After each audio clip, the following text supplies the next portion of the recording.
iHeartRadio Broadway, driven by Mercedes-Benz. Well, this play is called N.A., and the two characters are called N and A. You draw your own conclusions.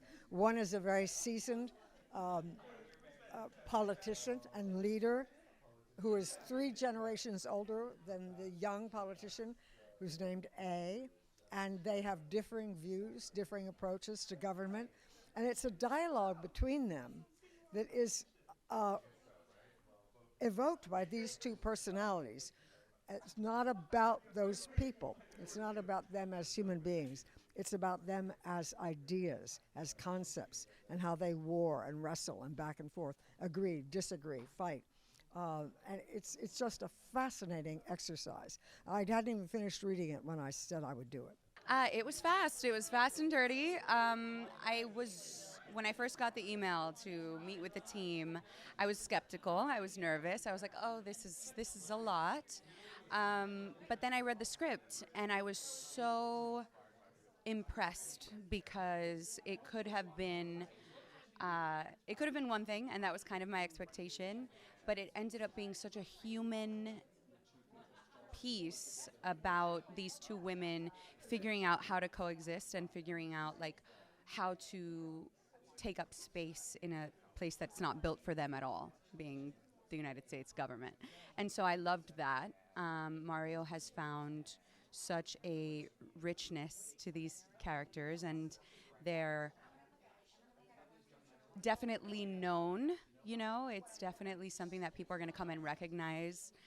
But it is imagined. It is an imagined reality of what they would do in these conversations, and it's really, really exciting because we have something really specific to draw from, but it's a fleshing out that I think audiences are really going to be talking about afterwards and for days, hopefully, because it makes you stop and think, and it's wild. I got the offer and I was like, there's something drawing me to this because I feel it's such a challenge, and I think I'm up for it, like I wanted that responsibility, and to work with Holland, to work with Diane. I've wanted to work with Diane Paulus for so long, like as a fangirl. So yeah, we're here, we're doing the thing, and it's like really overwhelming every day, like just walking up to Lincoln Center and being like, yeah, I work here, like it's great, it's amazing. This is such a fantastic play, and I'm so excited to be working on this intimate dialogue that our playwright Maria Correa has written, that is featuring 2 leading female figures in American politics. I mean, when has that happened? I was going to say that it's a dream come true, but the reality is I have never let myself dream this. So it is beyond any expectation. And to have it with these incredible actors and Diane Paulus, our director, at Lincoln Center, and it came together very quickly. So my head is still spinning. I think when I sit in rehearsal, I'm still sort of taking it all in. It's the most incredible thing. Like in the original email, Holland Taylor is attached to play N, and I was like, oh, well, that's incredibly casual, and she's been so fierce, like immediately really generous and open and calling me and so invested, so incredibly present. And this is somebody who like I respect and admire, and then to get to like be, I don't know, like in the sandbox every single day, learning from her and like learning from each other, and like our exchange has been really beautiful. And then in the show, it's interesting because it's very parallel. Our generational, our racial differences and gaps. I taught her this is so maybe not what I'm supposed to say, but I taught her what a thirst trap is the first week of rehearsal. Yeah. And so like things like that, there's a lot of learning on both sides. Well, she's a great girl. She's a really wonderful actor to work with. Very generous, very supportive, very helpful, very prepared. And so we really have been like 2 peas in a pod. We work very well together. And I am 3 generations older than she is, so we're perfect for this evocation of this dialogue. I could not have thought of a better, more dreamier cast than Holland and Anna. They are so good and so creative and so spontaneous, and they adore each other, and we're having fun and working on bringing this imagined conversation to life for audiences that are going to get to hear a conversation that we've always wondered would be like. Like, what would this conversation be like? Oh my gosh, so great. I mean, so great. You know, it's funny because the play is about an intergenerational dynamic. It's about friendship and debating and disagreeing and agreeing. And Holland and Anna are such friends in the room. But they also have like different intergenerational perspectives, you know, like from sort of two schools of thought from like how they approach things. And so it's kind of like seeing the play in miniature, watching them learn and teach each other, you know. And each of them has such an incredible grasp on these characters. It's going to be so much fun for audiences to see. Well, I rely on her absolutely. I mean, if she says this is too strong, I don't think you should do it there. I think I think her assessment and her judgment are so great. And we are doing this play very fast. I've never done a play this fast since I was a kid in summer stock. I mean, it's so fast. And so to have a great director who has great taste and who has an unerring sense of what theater should be and how it should work is a great comfort, because I will say, did I do that too harshly? She'd say, yeah, I think so. Or no, lay it on. You know, she's trustable in that regard.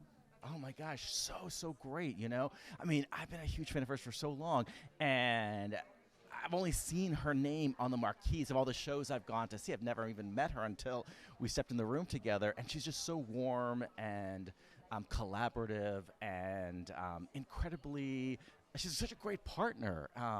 And so she just feels like someone I've known or worked with for a long time, even though like I'm in complete awe of her. So it's been, like I said, beyond any dream I could have had. I think the testament to a great artist, in what I've learned in my experience in my career, is that like the people who are willing to collaborate, the people who are open to that exchange of ideas, and who really listen to the actor and what like our perspective then brings to it, because we're obviously the ones internalizing it and putting it in our bodies, in our mouths. Like, so like every day, you know, there's rewrites, and that's pretty par of the course. But he has been here.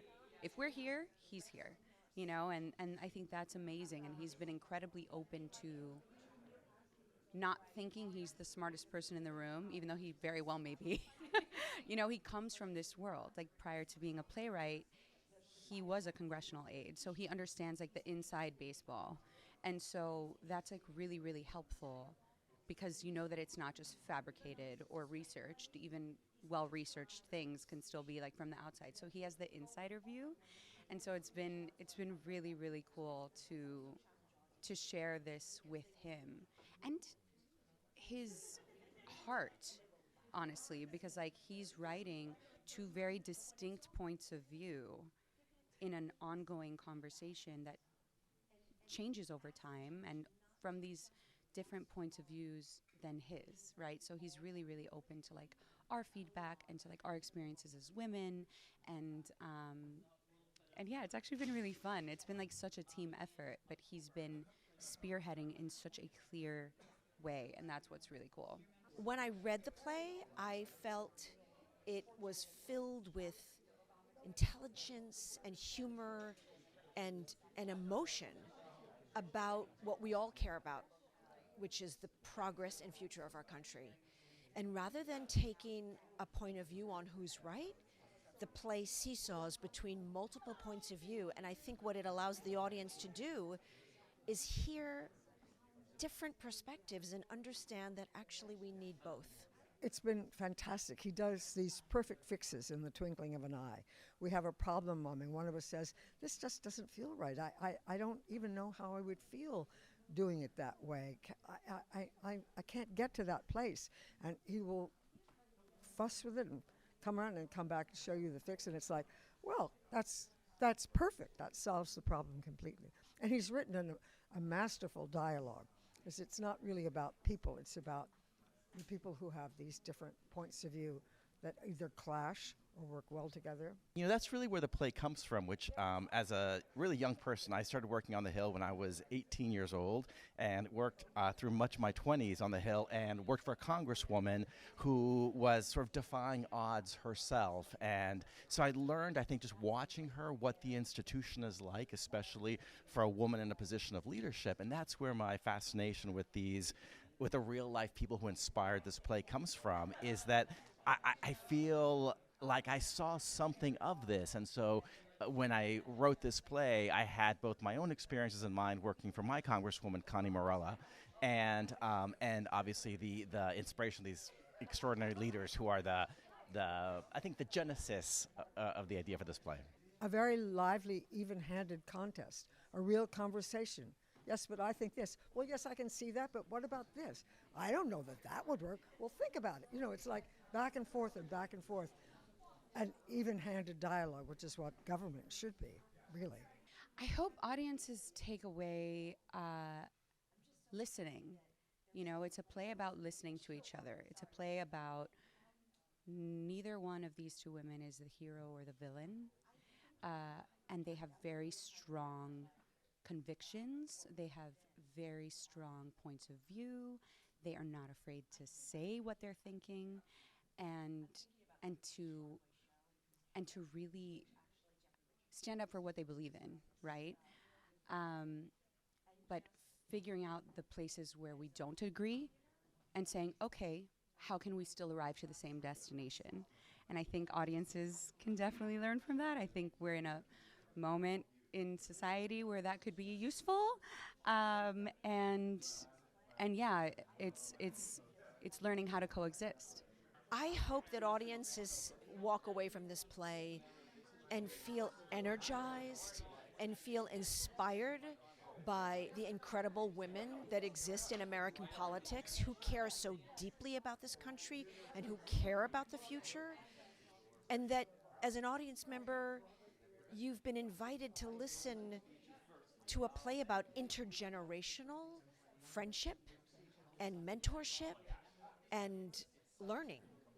You know, I think I want them to take away how extraordinary it is to be a woman in leadership today, and the challenges that come with it, the things that our women leaders have had to contend with and surmount, and how friendship and alliances are formed behind closed doors. So even though the play takes place in the world of politics, it's really an intergenerational story about finding common ground. iHeartRadio Broadway, driven by Mercedes-Benz.